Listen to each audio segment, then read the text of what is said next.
The first body on the tracks wasn't infected. That's important. The first body was a man in a high-visibility vest, a rail worker, sprawled across the coupling junction of a CSX grain hopper. He'd been trying to disconnect the cars when something pulled him apart. I found him on a Tuesday, 6 days after the emergency broadcast system stopped cycling and started looping a single tone. I found him because I was walking the rail line outside of Decatur, Illinois, alone, out of water, out of ideas, heading south because south was the only direction that didn't dead-end, ascend, into the burn zones around Chicago. If you want to know why that first body mattered, subscribe now, and tell me in the comments where you're listening from. I want to see how far this signal reaches. My name is Nolan Rigby. I was a freight logistics coordinator for Union Pacific, which is a corporate way of saying I spent 11 years scheduling which trains went where and when, staring at routing software in a windowless office in Joliet. I knew rail infrastructure the way most people know their commute. Every junction, every siding, every yard from the Great Lakes to the Gulf. That knowledge was the only thing I still had that was worth anything. I'd been walking the line for 2 days when I found the dead rail worker in the train he died trying to separate. It was a mixed consist, 3 grain hoppers, 2 refrigerated boxcars with dead compressors, a flatbed carrying a bulldozer chained under tarps, and at the front, a GP40-2 locomotive that looked like it had been idling when the world stopped and had simply run out of fuel where it's Saturday.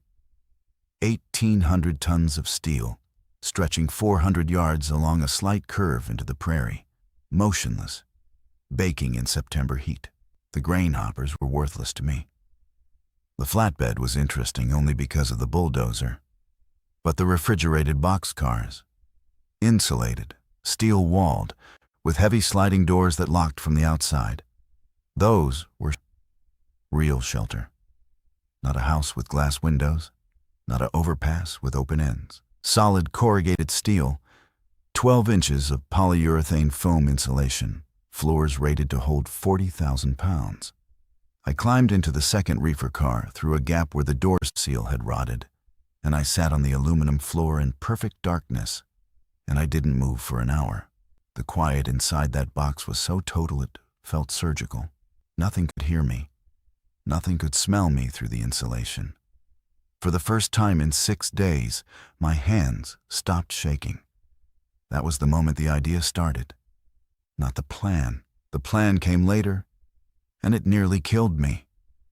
But the idea.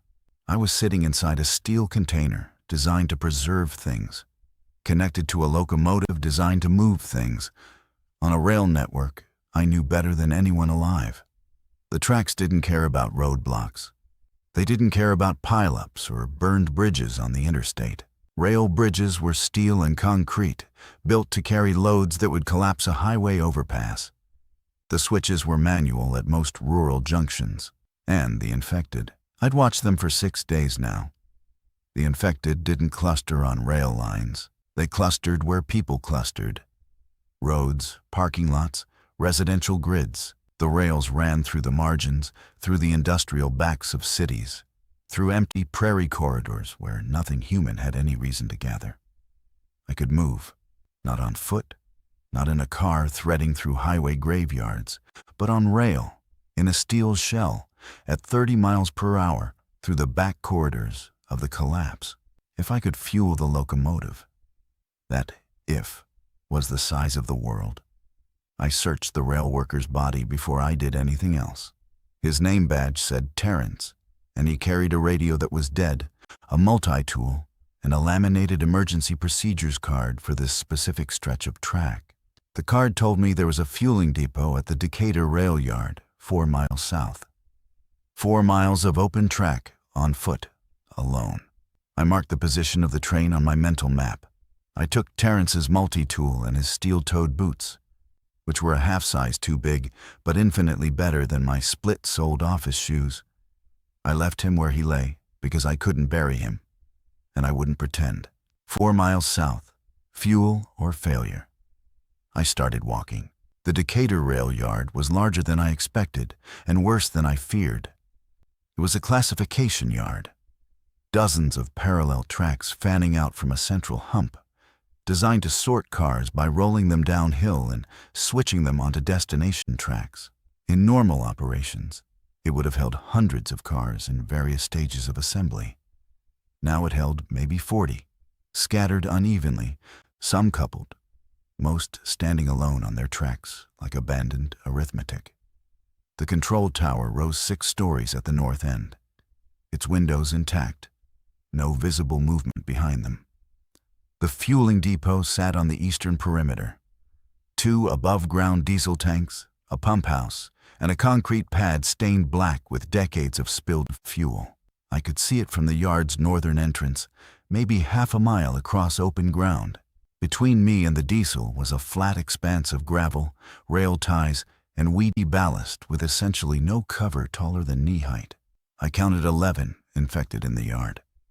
They were scattered across the tracks in that terrible idle posture I'd learned to recognize, standing or slowly swaying, head slightly forward, arms loose, like people waiting for a bus that would never come. 3 of them were clustered near an overturned pickup truck by the maintenance shed. 2 stood on the tracks near the hump. The rest were distributed randomly, far enough apart that no clear path existed, but close enough that running would pull attention from multiple directions simultaneously. 11 wasn't the problem. 11 in open ground with no choke points and no hardcover. That was the problem. I'd survived 6 days, not through courage, but through geometry. Doors that locked, walls without gaps, corridors where only one could come at a time. Open ground was a different equation entirely, and it was an equation I did not know how to solve alone. I sat behind a parked tank car at the yard's edge, and I watched them for 40 minutes. I learned 2 things. First, the 3 near the maintenance shed weren't moving because something under the truck was keeping their attention.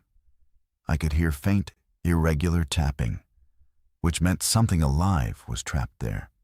Second, the wind was coming from the southwest, which meant my scent, if it mattered, was blowing away from the densest cluster and toward the 2 on the hump tracks, who were the farthest from the fuel depot. My plan was not sophisticated. I found a coupling pin in the ballast, a solid steel cylinder about 10 inches long. I threw it overhand as far as I could toward the northwest corner of the yard, away from both me and the fuel depot. It struck a hopper car with a clang that sounded, in that silence, like a cathedral bell. 9 of the 11 responded. They didn't run. They shifted, oriented, and began moving toward the sound with that uneven, purposeful gait, faster than walking, slower than jogging, like people wading through water that wasn't there. The 2 near the hump didn't react, either too far to hear or too deteriorated to process the stimulus. I moved, not toward the fuel depot, toward the maintenance shed first, because the tapping under the truck hadn't stopped. And I am not, despite what the next weeks would demand of me, someone who can walk past that sound. Under the overturned pickup, wedged in the gap between the truck bed and the gravel, was a woman in her 50s, with a broken ankle and a soil compression map clutched against her chest like a shield. Her name was Patricia. She was a civil engineer for the Illinois Department of Transportation, and she had been under that truck for 19 hours. She didn't scream when she saw me, which told me she'd already passed through every stage of fear and come out the other side into something flat and procedural. "My ankle is broken in 2 places," she said, like she was filing a report. "I can't put weight on it. I have not urinated in 11 hours because I can't move enough to manage it.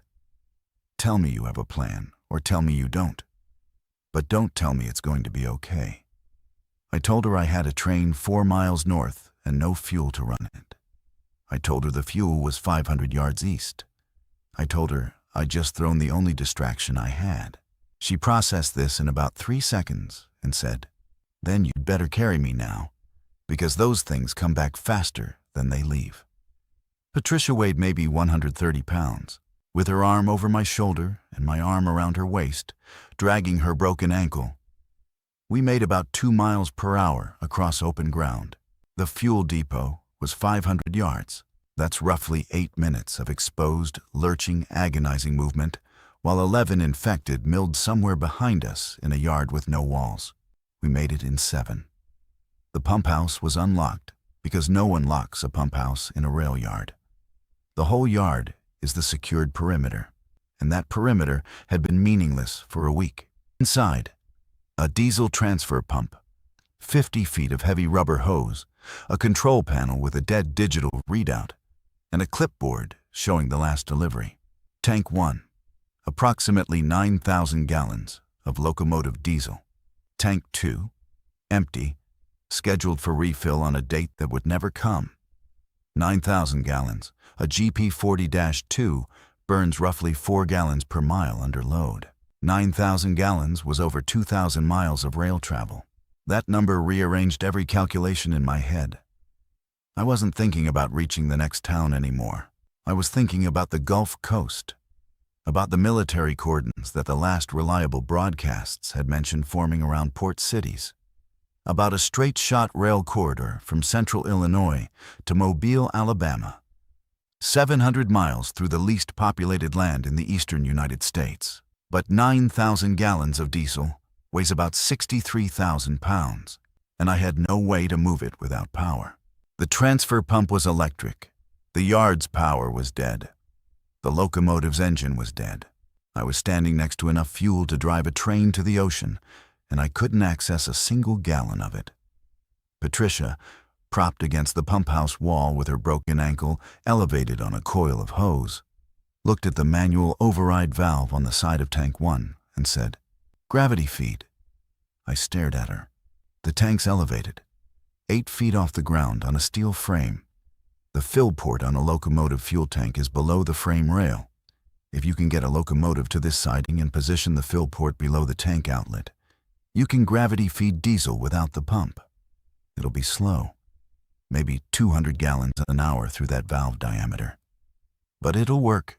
11 years of logistics, and I'd never once thought about the physical infrastructure beneath the routing software. Patricia had spent 30 years designing the ground that infrastructure sat on.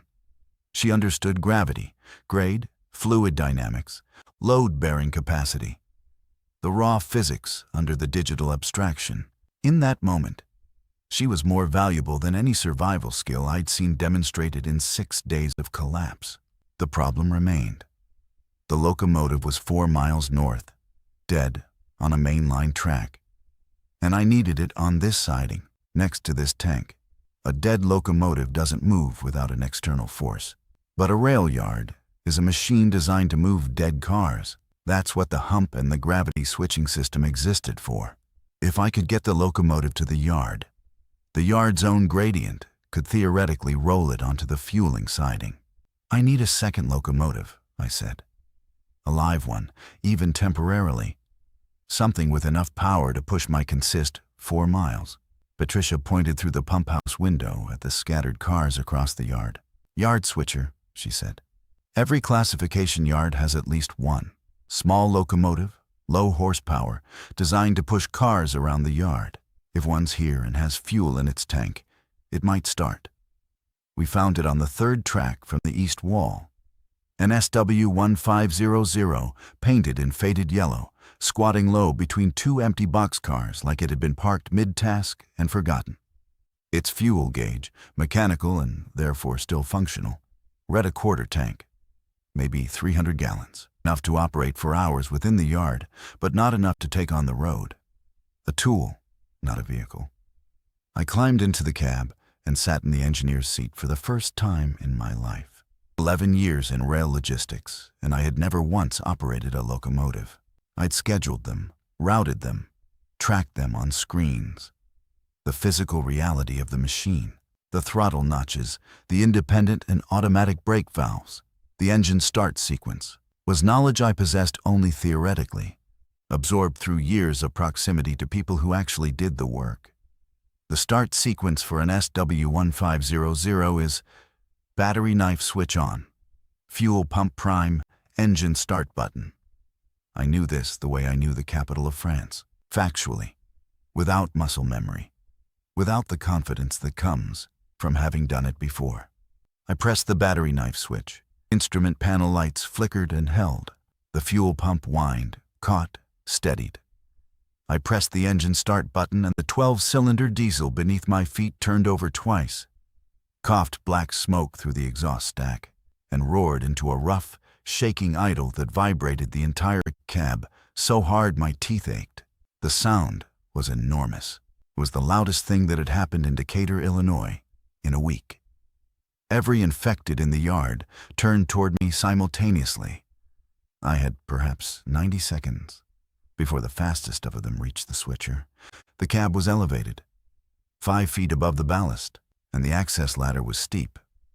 But I'd watched these things climb stairs, pull open car doors, scale chain-link fences with a boneless persistence that made elevation a delay, not a solution. The throttle had 8 notches. I shoved it to notch 2 and released the independent brake, and the switcher lurched forward so hard I cracked my forehead on the window frame.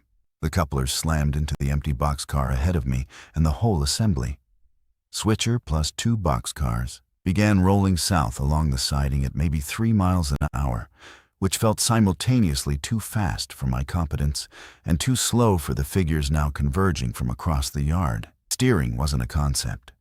The rails decided direction. I could go forward or backward, faster or slower. The switch junctions were set wherever they'd been set when the yard died, and I had no one on the ground to throw them. This meant I was locked onto whatever track I was on, until I found a switch aligned in my favor or stopped and climbed down to throw one manually. The first junction was 200 yards ahead. The switch was aligned to divert onto a track that curved west, away from the fueling depot, away from Patricia, away from everything I needed. I had to stop, climb down, throw the switch, climb back up, and resume, all within line of sight of the converging infected. I brought the switcher to a stop 50 feet from the junction. I climbed down. The switch stand was a manual lever, chest high, weighted, stiff from disuse. I threw my weight against it, and it moved halfway and stuck. Rust, debris in the mechanism, a piece of ballast stone wedged under the throw rod. I couldn't tell. I kicked the base of the stand and hauled again, and the lever completed its arc with a metallic shriek. I looked up. The nearest infected was 40 feet away, coming down the adjacent track, moving with that terrible fluid momentum that always looked slower than it was. Behind it, 4 more at varying distances. I could see their faces now. I wished I couldn't. I made it back to the cab with nothing to spare and pushed the throttle to notch 3.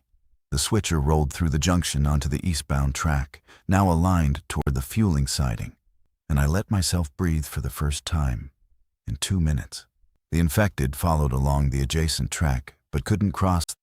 The coupled boxcars formed a rolling wall between us, steel sides 8 feet high, and they paced alongside like dogs tracking a car, unable to close the lateral distance. I reached the fueling siding in 4 minutes. Patricia had crawled, literally crawled, from the pump house to the siding's edge and was sitting against the rail with a wrench in her hand that she'd taken from the pump house tool rack.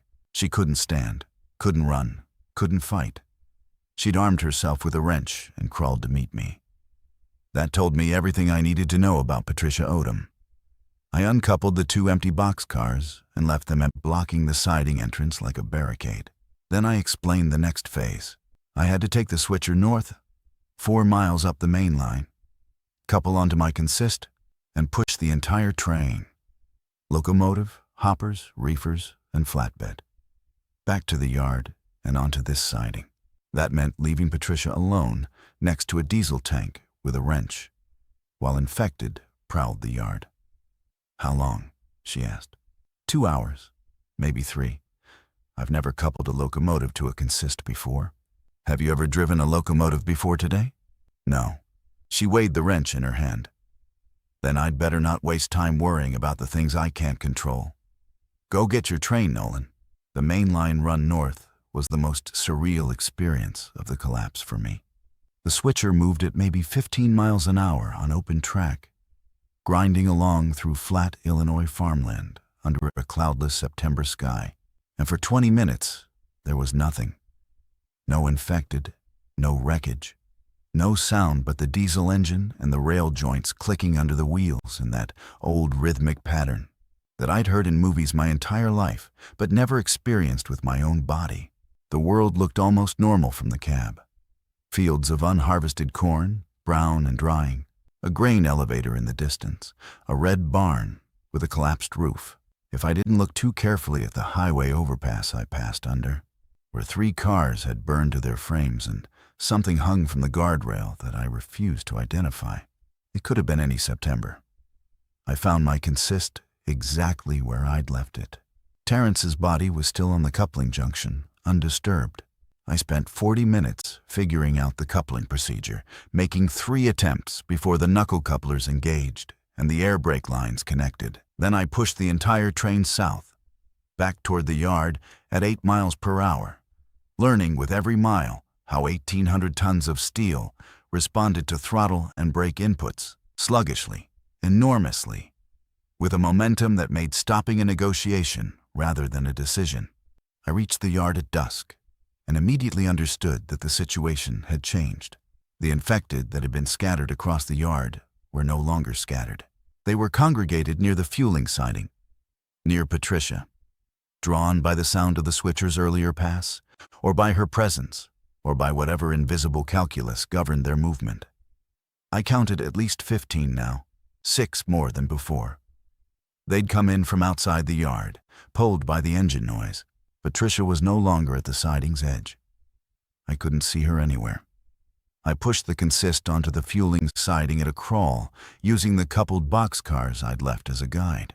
The lead grain hopper contacted the boxcars and shoved them forward, and the metallic crash scattered the nearest infected laterally like startled birds. A temporary dispersal, maybe 30 seconds of confusion. I set the brakes and climbed down. Patricia? Nothing. Patricia, I'm back. Where are you? A tapping from inside the pump house. Pause, 3 taps. I opened the door and found her inside, in the dark, sitting in the same position I'd left her, wrench across her lap. She'd crawled back inside when they started gathering. I counted them, she said. 19 total. Some left when the noise died down. Some stayed. 3 tried the door. The latch held. 19. The engine noise had pulled in 8 additional infected from the surrounding area, and the fueling process hadn't even begun yet. Gravity-feeding diesel at 200 gallons an hour meant 45 hours to fill the locomotive's tanks completely. 45 hours of sitting stationary in a yard that was actively accumulating threats. We can't fill completely, I said. We take what we can get in a reasonable window, and we leave. Define reasonable. Overnight, 10 hours, 2,000 gallons, 500 miles of range.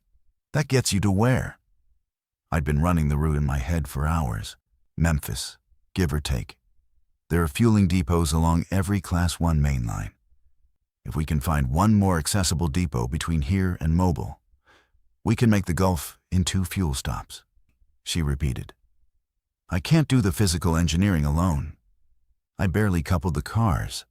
I need someone who understands how these systems actually work, not just where they go. Patricia looked at her ankle, swollen to twice its size inside a boot she'd unlaced but hadn't removed. I can't walk, Nolan. I can't run. If something goes wrong, I'm weight you'll have to carry or leave.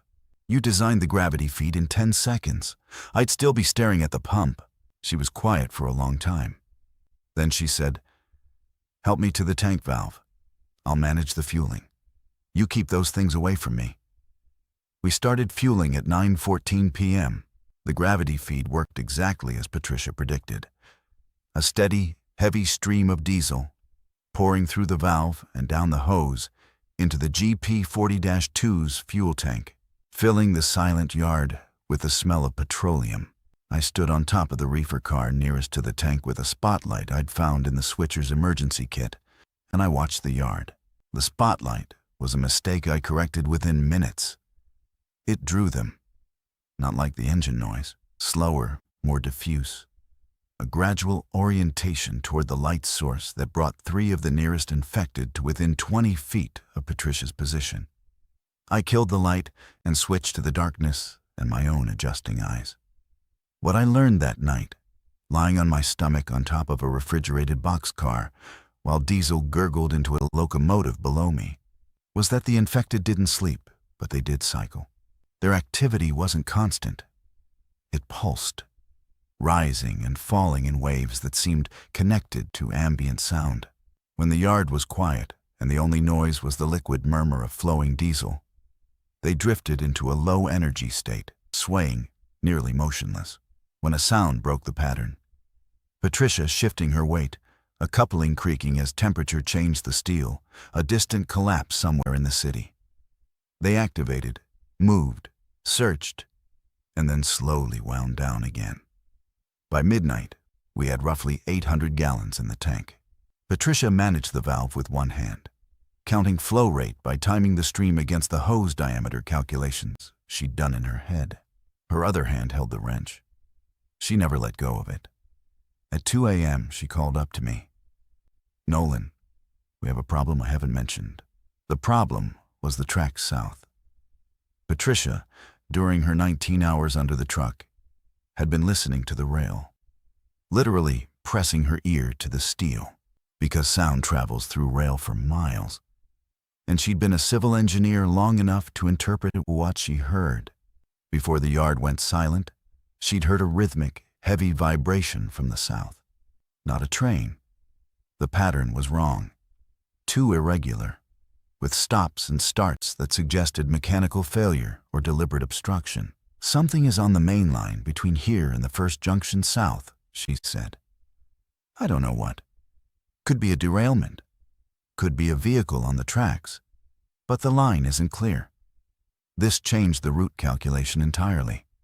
A derailment blocking the main line meant I'd need to switch to an alternate route. And alternate routes required functioning junctions, which required someone on the ground throwing switches. With Patricia unable to walk, that someone was me, which meant stopping the train, climbing down, throwing the switch, climbing back up, and resuming, exposed and vulnerable at every junction. "How many junctions between here and Memphis on the alternate?" I asked. "Through Centralia and Cairo?" "At least 6 manual switches, assuming the powered ones are all dead. Probably more. I'd need to see a track chart." I had a track chart, not a physical one. The entire rail network south of Chicago existed in my memory, drilled there by a decade of routing work. I closed my eyes on top of that boxcar and traced the line south. Decatur to Assumption to Pana to Centralia. That was the first segment, 60 miles, 3 junctions. Centralia to Carbondale to Cairo. Second segment, 120 miles, at least 4 junctions. Cairo to Fulton to Memphis, 140 miles along the Mississippi. 2 more junctions minimum. 9 stops, 9 exposures. 9 moments standing on the ground next to a stationary train while whatever was nearby took notice. "We need more people," I said. Patricia's silence was its own answer. More people meant finding them, vetting them, trusting them. And every one of those steps happened outside the train, in the open, in a world where the distinction between survivor and threat had become almost impossible to read at distance. We fueled until dawn. By 6 a.m., the tank held approximately 1,600 gallons, less than I'd hoped, more than nothing. 400 miles of range, enough to reach somewhere past Carbondale, short of Memphis. I'd need to find fuel on the road. The idea of the journey was already fraying into contingencies, and we hadn't moved a mile. I started the GP40-2 at 6:20 a.m. This locomotive was larger, louder, and more powerful than the switcher. A road engine built for mainline hauling, and its start sequence shook the entire consist and announced our presence to everything within a mile. I didn't wait for the infected to converge. I released the brakes and throttled to notch 4, and the train began to move, slowly at first, then building, then rolling at 20 miles per hour through the southern exit of the yard and onto the main line, heading south. Patricia rode in the cab with me, her ankle wrapped in a compression bandage made from strips of insulation covering I'd cut from the reefer car. She sat in the conductor's seat with the emergency procedures manual open on her lap, reading me the brake system diagnostics and teaching me, in real time, how to manage a locomotive she'd never operated either. We were an absurd team.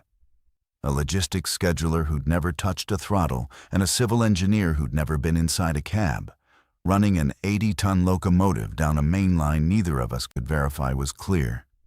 Towing 1,800 tons of mixed freight toward a fueling stop we hadn't confirmed existed, through a landscape where the fundamental rules of safety had been revoked. The corn was turning gold on both sides of the track, unharvested, leaning in the wind. 2 miles south of the yard, I saw a farmhouse with its front door open and a dog sitting on the porch, watching the train pass. The dog didn't bark. It just watched. Patricia noticed it too, and neither of us said anything, because saying something would have meant acknowledging what the open door probably meant, and we were not yet ready for that particular flavor of grief. 3 miles further, the obstruction Patricia had heard materialized. A semi-truck, jackknifed across a grade crossing, its trailer split open and its cargo, thousands of plastic bottles of water, scattered across the tracks in a surreal, glinting field. I stopped the train, 400 yards from the obstruction. Through the locomotive's front window, I could assess the geometry. The truck's cab sat on the east side of the crossing, the trailer angled across both the tracks, its rear wheels off the rail and dug into the gravel shoulder. The bottles covered maybe 60 feet of track surface. A nuisance, not a barrier. The trailer itself was the problem. Its steel frame sat directly across the rail, and at our weight and speed, hitting it risked derailment. "Can we push through it?" Patricia asked. "Maybe, if the trailer frame shears clean. If it doesn't, and it wedges under the lead truck, we're derailed on an open main line, with no way to re-rail. Then someone has to move it. Someone. Me." I took Terrence's multi-tool, a pry bar from the locomotive's equipment locker, and the coupling pin I'd used as a projectile back in the yard. The grade crossing was a standard rural intersection. 2-lane road, crossbucks, no gates. The semi had clearly been moving fast when it jackknifed. The asphalt showed long brake marks curving from the westbound lane across the tracks. The driver's door was open, no driver visible. I approached the trailer from the east side, keeping the train at my back. The trailer's rear doors were burst open, and the remaining water bottles inside had shifted into a solid mass against the downhill wall. The coupling between the cab and trailer, a fifth-wheel hitch, was intact, but the release handle was accessible. If I could disconnect the trailer from the cab, I might be able to use the pry bar as a lever to rotate the trailer enough to clear the rail. I was under the trailer, working the fifth-wheel release, when I heard Patricia on the locomotive horn. One short blast, the signal for attention. I rolled out and looked back. 3 people were standing on the road, 50 yards west of the crossing. 2 men and a woman, on foot, carrying packs. They weren't infected. Their posture was wrong for that. Too upright, too still, too clearly watching me with the focused attention of people making a decision. I stood up. The pry bar was in my hand. We looked at each other across the distance. The woman raised both hands, palms out. Universal gesture. The older of the 2 men did the same. The younger man kept his hands at his sides, not threatening, but not surrendering either. "We saw the train from the highway," the woman called. "We've been walking since Springfield." Springfield was 60 miles north. On foot carrying packs, through the collapse, that was at least 4 days of walking. These people were exhausted, resource depleted, and had just watched a freight train roll past them like a hallucination. "How many are you?" I called back. "Just us 3. I'm Dana. That's my father, Martin. This is Royce." She introduced Royce without a relational tag. Not her brother, not her husband, not her friend. Just Royce. He was maybe 30, lean, watchful, with the kind of economy of movement that suggested either military background or habitual physical labor. I need this trailer off the tracks, I said. You help me move it? We talk. It took 20 minutes.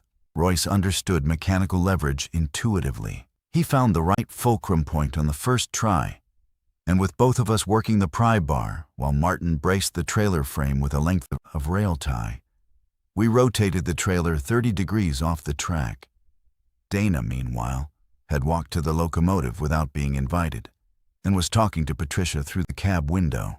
When the track was clear, I stood with Royce beside the semi's cab, and we had the conversation that every encounter in the new world demanded. Where are you going? What can you do? What have you done? Royce had been a diesel mechanic for a trucking company in Springfield. His hands, when I looked at them closely, had the permanent grease staining of someone who'd spent years inside engines. Dana was a high school chemistry teacher. Martin, her father, was 71. A retired electrician, and was moving slower than his pride wanted to admit. They'd lost Dana's mother on the third day in their own kitchen to a neighbor who'd turned overnight and come through the sliding glass door. Martin had closed and locked that door every night for 40 years. And the one night it mattered, the latch had been broken for a week, and he hadn't fixed it. He told me this without prompting, while Dana was out of earshot. And then he said, I'm not fast and I'm not strong, but I will do whatever work you put in front of me for as long as my body holds. 5 people. A logistics man, a civil engineer, a diesel mechanic, a chemist, and an electrician. We were not survivors huddling in a basement. We were a workforce. Royce changed everything. Within an hour of boarding the train, he was inside the GP40-2's engine compartment, diagnosing issues I hadn't known existed. The turbocharger was running hot.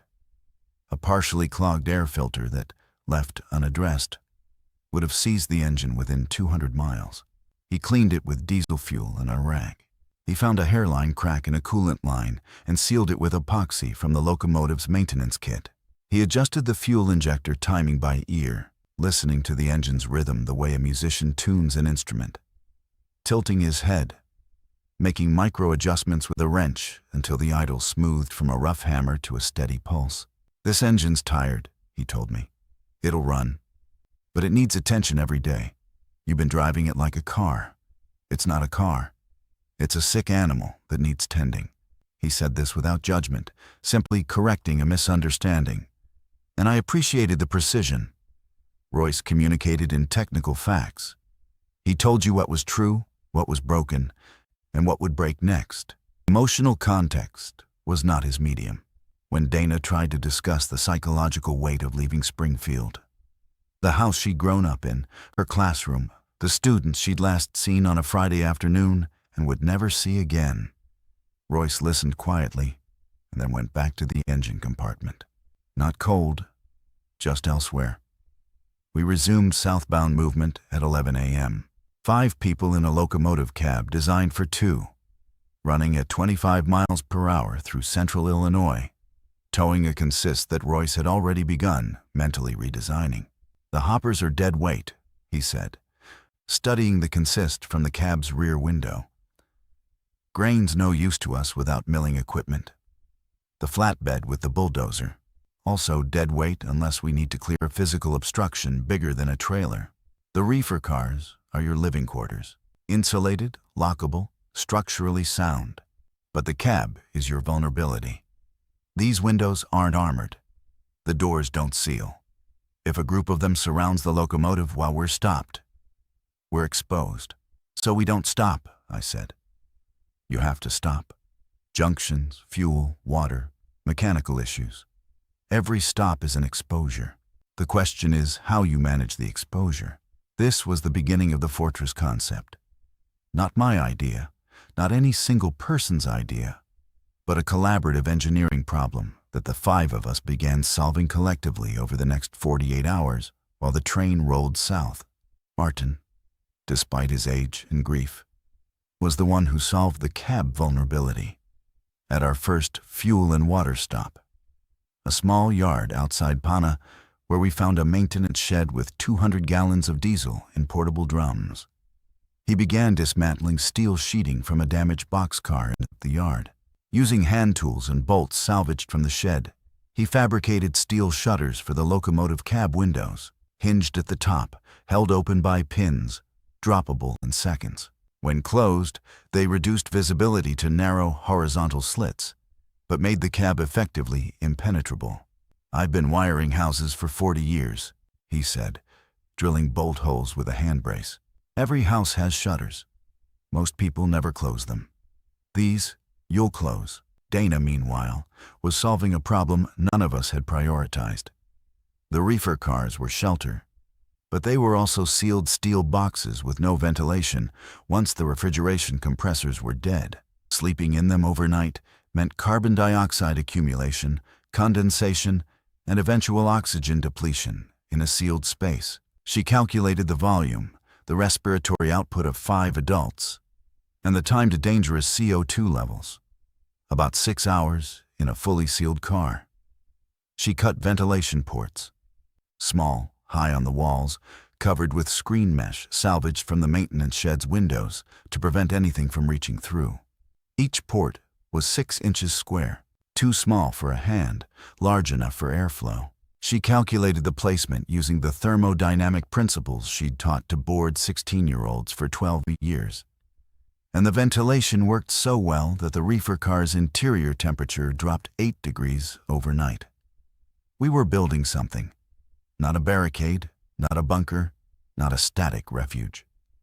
A moving system, a platform that carried its own shelter, its own fuel, its own workforce, down a corridor that the collapse hadn't blocked, because the collapse was a human phenomenon, and the rails were infrastructure that didn't require human presence to remain functional. That night, stopped on a siding outside Centralia, locked inside the reefer car with Dana's ventilation ports whispering cool air, and Martin's shutters bolted over the cab. I lay in the dark and listened to the train settle, metal contracting in the cooling air, couplers shifting minutely, the GP40-2's engine ticking as it cooled. And I felt something I hadn't felt in 10 days. Not safety, not hope, momentum. Centralia was where the route south forked and where I learned that my mental map of the rail network, however detailed, was a map of a world that no longer existed. The junction I'd planned to use, a powered switch connecting the Illinois Central Main Line to the southbound corridor toward Cairo, was physically intact but obstructed by a derailed coal train that had come off the tracks at the junction itself, scattering 8 loaded coal hoppers across 3 tracks in a chaos of black rubble and twisted steel. We couldn't push through. We couldn't go around. The derailment covered every available track at the junction. We had to backtrack 3 miles to an alternate junction that I knew from my routing days was rarely used and might be in any condition. Backtracking on a single-track main line with no way to turn around meant running the entire consist in reverse. I'd never operated a locomotive in reverse. The controls were the same, but the orientation was inverted. Forward on the throttle moved the train backward relative to the cab. The braking dynamics were different, with the locomotive now pushing from behind rather than pulling from front. And visibility was essentially 0, because I was now looking at the consist, stretching away from me rather than at the track ahead. Royce solved this by climbing onto the roof of the rear reefer car with a walkie-talkie we'd found in the Pana maintenance shed. He became my eyes, calling directions, distances, and hazards, while I operated the locomotive blind based on his voice alone. "Clear track, half-mile, speed's good. Keep this pace. Switch junction 200 yards. Looks aligned for the siding. Slow down. Stop now. There's a vehicle on the tracks." Each instruction was flat, specific, emotionless. Royce on the radio was indistinguishable from Royce in person. A transmission medium for fact. I trusted him completely within an hour, not because he'd earned trust through emotional connection, but because every single piece of information he'd given me had been precisely accurate. Trust built through reliability, not warmth. A different architecture than I was used to, no less real. The alternate junction was 7 miles west of Centralia, a rural crossing where a branch line diverged south toward Mount Vernon. The switch was manual, stiff, and required Martin and Dana working together to throw. Martin couldn't generate enough force alone, and his frustration at this was visible and painful. The branch line was single-track, unelectrified, and hadn't appeared in my routing software in years because it handled so little traffic. Its condition was unknown. We rolled south at 15 miles per hour, feeling our way. The branch line was rough, weed-grown, with cracked ties and loose ballast that made the cars sway and buck. Royce, still on the reefer roof, called constant condition reports. Rails intact, but the roadbed is degrading. Washout ahead, maybe 20 feet, ballast eroded, slow to 5. We crept across the washout at walking speed, the locomotive tilting as the compromised roadbed flexed under our weight, and I felt the train shudder in a way that triggered a visceral, physical understanding. This machine was not invulnerable. It was steel on gravel, on dirt, and every link in that chain was subject to entropy. The rail network was degrading. Without maintenance, without inspection, without repair crews, the infrastructure I was depending on had a shelf life. Months, maybe, before weather and neglect made entire corridors impassable. The branch line delivered us to a junction outside Mount Vernon, where we reconnected with a southbound main line. Here, for the first time since Decatur, we saw evidence of organized human activity. A message painted on the side of a grain elevator in white letters 10 feet tall. Alive inside, 40 plus, armed. Trade welcome. No entry without signal. We stopped the train a quarter mile from the elevator and studied the message through binoculars that Royce had found in the locomotive's equipment locker. 40 people is a real community, Dana said. They might have medical supplies, antibiotics for Patricia's ankle. Patricia's ankle was worsening. The swelling hadn't reduced, and she'd developed a low fever that she insisted was from the pain, but that Dana, with a teacher's firm skepticism, suspected was the beginning of infection. Not the bacterial infection, the old-fashioned kind, in the broken bone or the tissue around it. Without antibiotics, a compound fracture in a post-collapse world was a death sentence measured in weeks. We don't know who they are, Royce said. We know they're organized enough to paint a sign and maintain a perimeter, Martin said. That's more than most. Organization doesn't mean good. This was the argument. Every external contact was a risk calculation with incomplete information. The sign could mean a genuine community open to trade. It could mean a trap. It could mean something in between. A group that started generous and turned predatory as resources depleted. I looked at Patricia. She met my eyes and said nothing, which said everything. I'll go alone, I said. On foot. If I'm not back in 2 hours, take the train south without me. The grain elevator community was real, organized, and deeply frightened. Their leader, a woman named Carla, who had been the Mount Vernon postmaster before the collapse, met me at a perimeter fence made of farm equipment arranged in a continuous wall. Combines and tractors and hay balers linked to bumper in a ring around the elevator complex. 43 people lived inside. Families, elderly, children, a mix of locals and refugees from the surrounding towns. They had food. The elevator held 60,000 bushels of corn and soy, and they'd figured out basic milling. They had water from a functioning hand pump well. What they didn't have was medicine, mechanical expertise, or any means of transportation beyond a few trucks that were running on the last of the local gas station's fuel. We heard your train, Carla said. Everyone heard it. 14 miles away, at least. You might as well have lit a flare. She was right, and it was a critique I'd been avoiding. The locomotive was safety, and it was advertisement. Every mile we traveled announced our presence to everything, living and otherwise. Within earshot, the train was loud enough to pull infected from miles around, and it was drawing a sonic line across the landscape that anyone with hostile intent could follow. You need to know that there's a group south of here, Carla continued.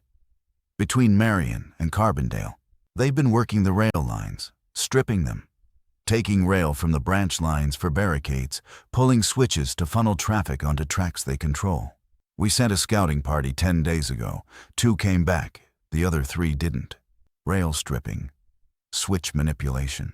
Someone was weaponizing the rail infrastructure, not building on it, but dismantling it to control movement.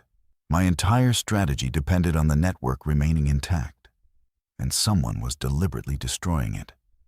How large a group? I asked. The scouts estimated 60 to 80, well-armed, vehicle mobile. They operate out of a rail yard near Marion. I don't know which one. Marion was 40 miles south. The main line passed directly through it. If someone controlled that yard and had manipulated the switches, they could funnel any train moving south onto a track of their choosing, into a siding, into a dead end, into an ambushed geometry where a confined, predictable target met an organized, prepared force. I traded information for medicine. I told Carla about the Decatur yard, fuel availability, the switcher still sitting there, the route we'd taken. In exchange, she gave me a course of amoxicillin from their medical supplies, a bottle of ibuprofen, and a hand-drawn map of the rail activity her scouts had observed south of Marion. She also gave me something I hadn't requested, a warning about the way I was thinking. "You're treating the train like a solution," she said, walking me back to the perimeter. "I can see it in your face. You found a machine, and you fell in love with the idea that the machine makes you safe. But the machine makes you visible. It makes you loud. It makes you predictable. Everyone on a rail line is going the same direction the rail goes. You can't deviate. You can't hide. You can't go quiet. The people south of here figured that out before you did, and they're using it." I returned to the train with the medicine, the map, and Carla's assessment lodged in my chest like a splinter. She was right. The train was a corridor, and a corridor was a trap if someone held the other end. Patricia took the amoxicillin and said nothing about the fever she'd been hiding. Dana dressed the ankle properly for the first time, cleaning it, splinting it with aluminum bar stock from the locomotive spare parts, wrapping it in clean insulation fabric. The bone wasn't compound, Dana reported. It was fractured, but the skin was intact. The infection was superficial. In the contusions, not the bone. The amoxicillin would work, given time. Royce studied Carla's map in the scan, tracing the annotated rail lines with a grease-stained finger. After 10 minutes, he said, "They've pulled rail at 3 points south of Marion. Gaps in the track, not big. 20, 30 feet. Enough to derail us. They've left the main line through the yard intact because that's their funnel. Everything channels through the Marion yard." "Then we don't go through the Marion yard," Martin said. "There's no way around it. They've stripped the branch lines. Every alternate route has a gap." Silence in the cab. The entire southern corridor was blocked. Not by the collapse, not by the infected, but by deliberate human engineering. Someone had looked at the same rail network I'd looked at and seen not a transportation system, but a control system. And they'd modified it accordingly. We parked on a siding 12 miles north of Marion and held what Dana called a faculty meeting, which you acknowledged was a terrible name, but which stuck because the alternatives, War Council, strategy session, felt grandiose for 5 people sitting in a reefer car eating cold canned corn. The problem was geometrically simple. The Marion yard controlled the only intact rail corridor south. Going through the yard meant entering a funnel controlled by a hostile force. Going around the yard was impossible by rail because the branch lines had been severed. Going around by road meant abandoning the train. The only asset that made us mobile, sheltered, and capable of reaching the Gulf. "What if we don't go around them?" Donna said. "What if we go through them, but not the way they expect?" She laid out an idea rooted not in military thinking or survival calculus, but in chemistry, specifically in the behavior of reactions under pressure. The Marion group expected trains to approach from the north on the main line at speed, following the path of least resistance. Their entire control system was designed around that expectation. They'd stripped the branches to eliminate alternatives and left the main line intact to channel traffic into their yard. Their preparation assumed a specific vector: northbound approach, mainline track, locomotive-led consist moving at operational speed. "What if we come from the west?" she said. "On a line they've already stripped." Royce saw it before I did. The stripped branch line. They pulled the rail, but they didn't destroy the roadbed. The ties are still there. The ballast is still there. If we had rail to replace what they took— "We have rail," Martin said.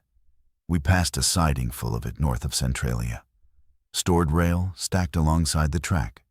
Replacement stock."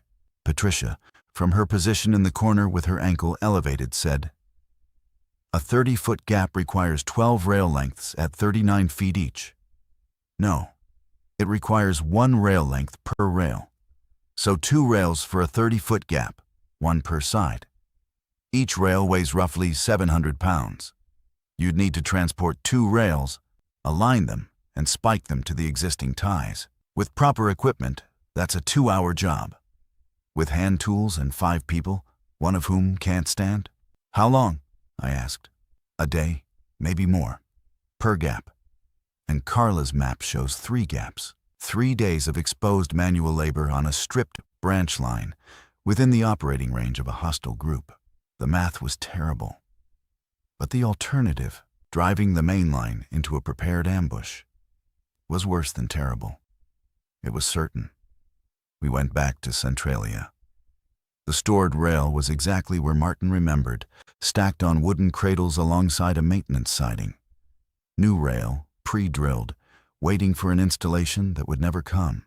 We loaded 4 sections onto the flatbed, using the bulldozer's blade as a crude crane, Royce operating the machine while Martin guided the lifts with hand signals, and the rest of us stayed clear of the swinging steel. Loading took 6 hours. We attracted infected twice during the process.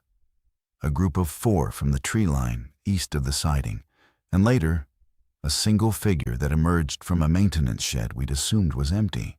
Royce handled the 4 by driving the bulldozer toward them, blade raised, engine roaring, scattering them into the trees without contact. The one from the shed was closer, faster, and nearly reached Dana before Martin hit it with the length of chain he'd been using as a load binder. Martin didn't speak for an hour afterward. Not because of trauma, because of the revelation of his own capacity. He'd never heard anything in his life, he told me later. 71 years of wiring houses and raising a daughter and mowing his lawn on Saturdays.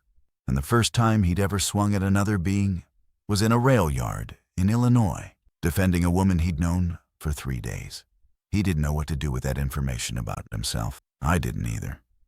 We headed south again with 4 rail sections, and a plan that depended on precision, endurance, and the assumption that the Marion group wasn't patrolling the branch lines they'd stripped.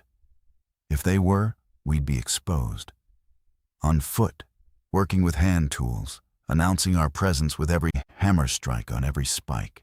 The first gap was 9 miles west of Marion, on a branch line that wound through dense forest and crossed 2 small creeks. We found it at dawn, a clean removal, 28 feet of missing rail on both sides, ties intact, spike holes empty. Professional work. Whoever had done this understood rail.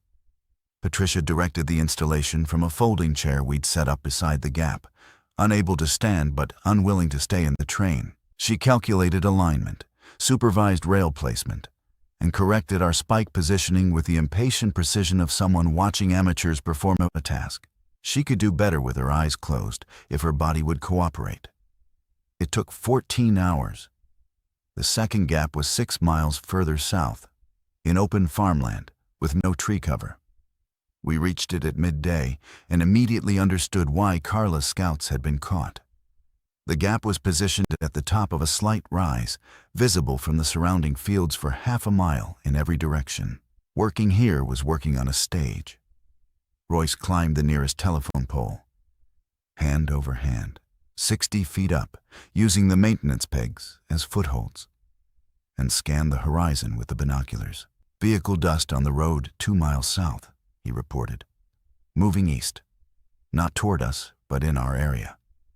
We had a choice: work fast in the open, or wait for darkness, and work slow and blind.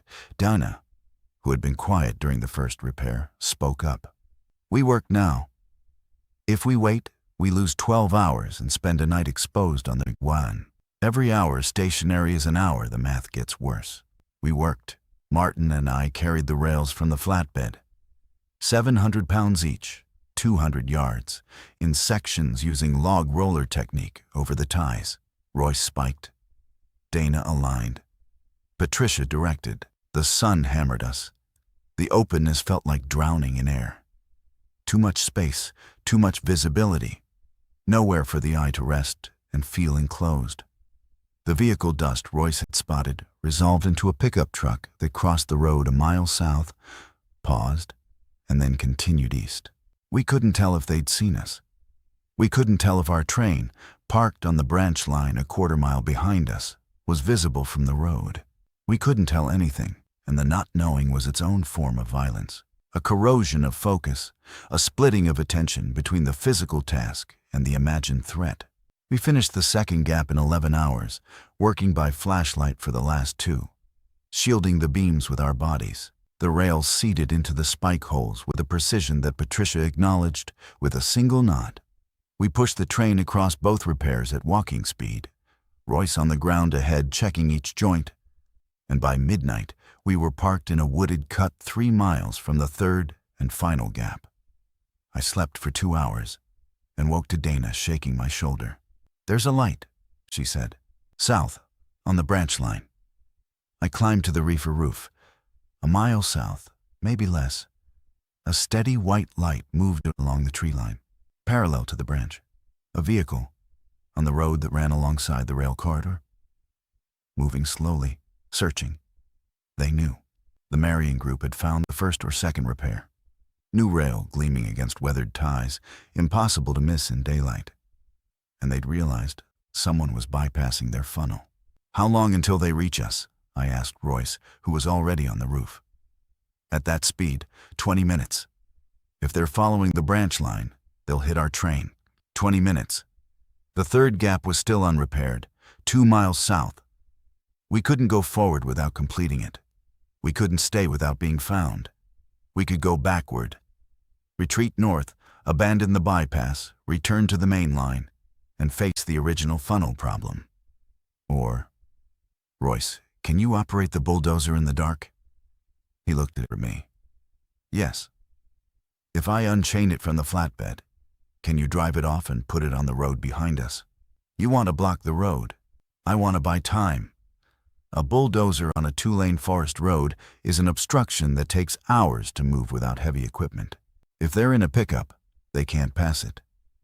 Royce was off the roof and on the flatbed in 30 seconds. The bulldozer's engine started on the second try. Another enormous noise in the quiet. Another announcement. And he drove it off the flatbed ramp and onto the road south of our position, parking it diagonally across both lanes with the blade dropped and the engine killed. The light stopped. We heard engine noise, voices, and then nothing. The bulldozer sat in the dark like a steel wall. We moved the train south to the third gap and worked through the night by touch and whisper, installing the final rail sections with a desperate, silent efficiency that fear provided and training didn't.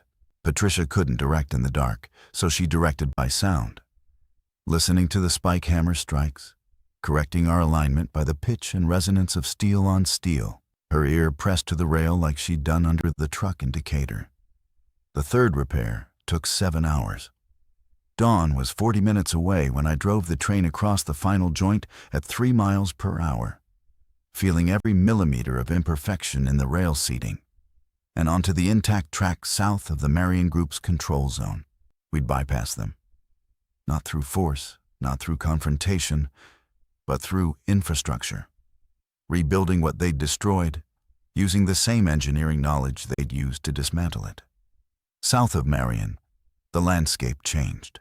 The dense forest and small farms of southern Illinois gave way to the Mississippi floodplain. flat, vast, waterlogged, and empty in a way that the northern corridor hadn't been. The infected were sparse here. The living population had always been thin, and the collapse had thinned it to absence.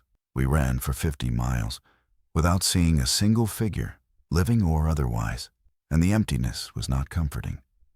It was geological, the emptiness of a floodplain that existed for the river and tolerated human presence, only conditionally. We crossed into Kentucky on a rail bridge over the Ohio River at Cairo, and the bridge, a steel truss structure built in 1952, designed to carry coal trains weighing 4 times what we weighed, held without complaint. Below us, the Ohio moved brown and swollen, carrying debris I chose not to examine.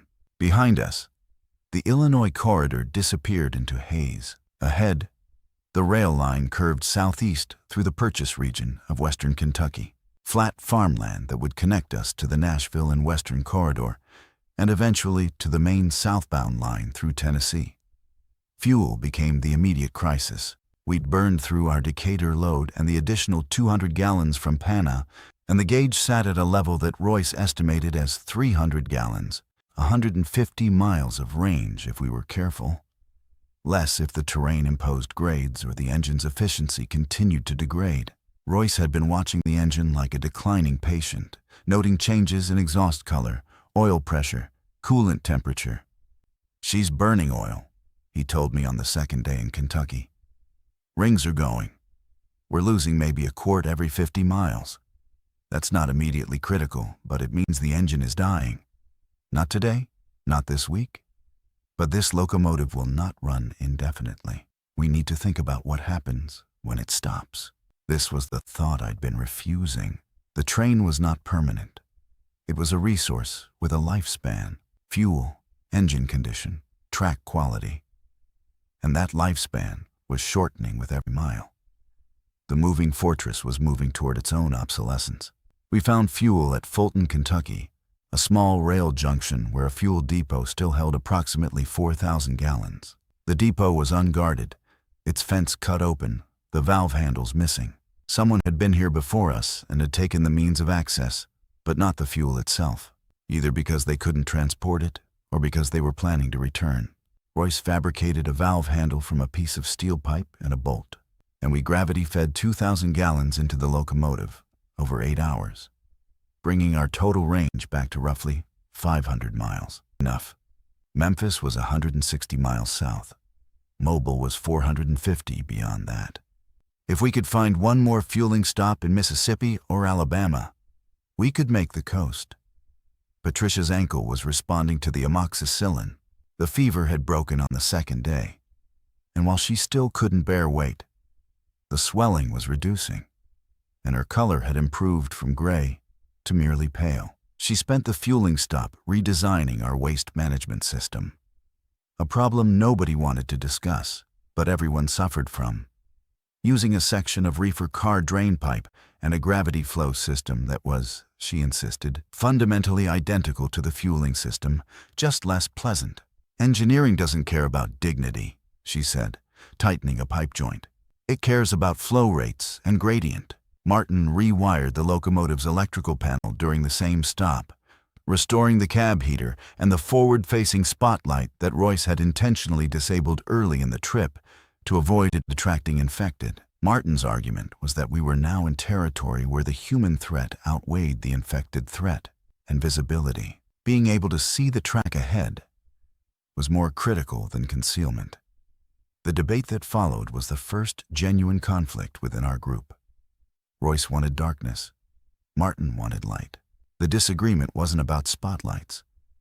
It was about which danger took priority, and that question didn't have a fixed answer because the answer changed with every mile, every jurisdiction, every hour of day or night.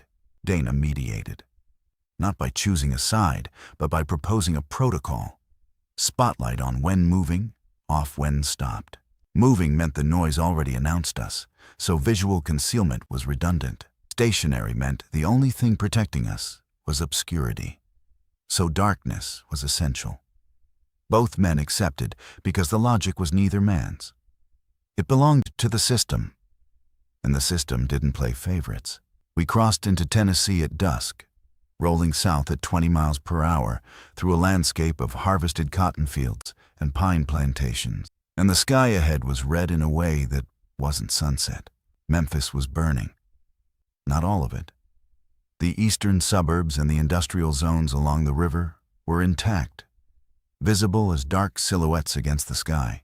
But the downtown core and the midtown neighborhoods were producing columns of smoke that merged into a single orange-lit haze, visible from 20 miles out, and growing as we approached. The rail line entered Memphis from the north through an industrial corridor that paralleled the Wolf River, and the infrastructure here was intact but occupied. We began seeing evidence of habitation along the right-of-way. Barricaded warehouses, vehicles parked in defensive formations, fire pits still smoking. Someone had organized the industrial zone into a functional settlement, and we were rolling through their territory uninvited. A signal appeared ahead. Not an electronic signal, but a physical one. Someone had placed a red lantern on the track, the old-fashioned rail signal for stop. Behind the lantern, a barricade of stacked shipping containers blocked the main line, leaving a single gap barely wider than our locomotive. I stopped the train. Royce was already at the cab window with the binoculars. People on the containers. 6, maybe 8. I see long guns. They're organized. They used a lantern, Patricia said from the conductor's seat. A rail lantern. Someone there knows railroading. A voice on a megaphone, amplified and distorted. Locomotive crew, identify yourselves and your cargo. You have 60 seconds. I opened the cab window and shouted our names, our origin, our cargo, grain hoppers, a bulldozer, 5 passengers. I did not mention the fuel in our tanks. Fuel was currency. And you didn't announce your wallet to strangers. A figure appeared at the gap in the container wall. A man in his 60s, wearing a reflective vest and a hard hat, carrying a clipboard. In the apocalypse, he walked toward the locomotive with the deliberate pace of someone who'd spent decades approaching trains. A railroader. His name was Curtis Boyle. He was a retired conductor for BNSF, and he was the reason the Memphis Industrial Zone had organized along the rail corridor. He'd understood immediately and instinctively that the rail network was the skeleton of the post-collapse world. And he'd spent the first 2 weeks of the outbreak securing the Memphis yard, the fueling infrastructure, and the bridges. We've been waiting for someone to come down the line from the north, he said, standing below the cab and looking up at me with an expression I couldn't read. We've sent 2 trains south toward Mobile in the last 10 days. Military has a secure zone at the port. They're accepting civilians, but only by rail or water. The highways are gone. We've been funneling people south, but we're running out of locomotives. He looked at our consist, at the armored cab, at the rail sections still loaded on the flatbed, at Royce, who was leaning out the window with grease on his face and diesel under his nails. You came through the Marion blockade, Curtis said. It wasn't a question. Around it. How? We rebuilt the branch line. Curtis stared at me for a long time. Then he looked at the clipboard and made a mark. I need your train, he said. Not to take, to use. We have 300 people waiting for southbound transport, and we have 2 working locomotives, both in worse condition than yours. Your mechanic, the one with the grease. I need him looking at all 3 engines. Your civil engineer. I heard her directing from the cab, I can tell by the voice. I need her assessing bridge conditions between here and Mobile. I looked at my crew. Patricia, whose ankle was healing because a stranger in Mount Vernon had traded medicine for information. Martin, whose electrical work had given us light and heat. Dana, whose chemistry had given us air. Royce, whose hands had kept the engine alive for 700 miles. We'd built a moving fortress for 5 people. Curtis was asking us to build a railroad for 300. Royce answered before I could. Show me the other engines. Martin was already reaching for his toolkit. Dana asked how many children were in the 300, because children breathe less, and the ventilation calculations would be different. Patricia asked for the bridge specifications and a pencil. I climbed down from the cab. My feet touched the ballast, and I stood on solid ground for the first time in days. In a rail yard in Memphis, surrounded by people I didn't know, in a city that was partially on fire. And I felt the train behind me, not as a fortress, but as what it had always actually been. A vehicle, a thing that moved, a thing whose purpose was not to protect its crew, but to deliver them to the place where the work was bigger than the machine. Curtis handed me the clipboard. On it was a schedule. Departure times, consist compositions, passenger counts, fuel allocations, a routing plan for moving 300 people 600 miles south to the coast. It was incomplete, full of gaps and question marks, built on guesses and hope. It looked exactly like the routing software I'd stared at for 11 years in a windowless office in Joliet. "You do this?" he asked. "This is what I do," I said. We ran 6 trains south in 11 days. Not a convoy. The track couldn't handle that. But a sequence, each consist assembled from the wreckage of the Memphis yard, each locomotive nursed into function by Royce, each route planned by me and verified by Patricia from a wheelchair Curtis had found in an abandoned hospital. Martin wired communication systems between the cars. Dana managed the human cargo. Air quality, water, sanitation, panic. 312 people reached the mobile port zone. The military processed them through a gate that smelled like bleach and diesel. I watched each train arrive from the rail yard office where I'd set up operations, and I checked names off a list on Curtis's clipboard. And when the last train cleared the gate, I set the clipboard down and sat in the silence of an empty yard. The rails stretched north behind me, scarred, patched, and still functional. Not a fortress, a corridor. A system that moved people from where they were dying to where they might live. I picked up the clipboard again. There were more people north of Memphis. The corridor was open. The locomotives needed maintenance. I started a new schedule.